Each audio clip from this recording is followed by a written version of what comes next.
Did you know you can add conditions within your chatbot flow? To do so, nothing easier. Simply drag the conditions node on your canvas.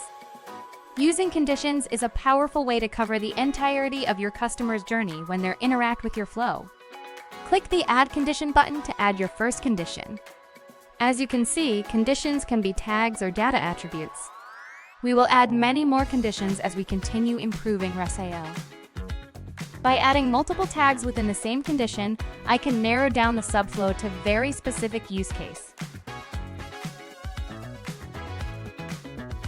My first condition is now ready.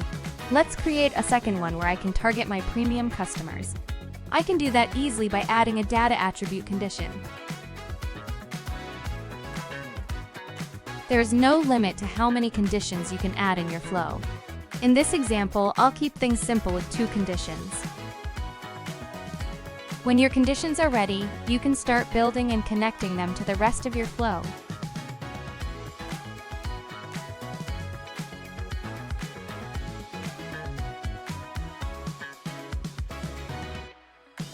Now that you added more nodes to your flow, don't forget to link them. As you add more conditions, you may want to prioritize which conditions take over which ones. To do so, simply click on the reorder icon at the top right of the node. To reorder, drag the conditions using the little handle icon on the left. Click on the Save button when ready.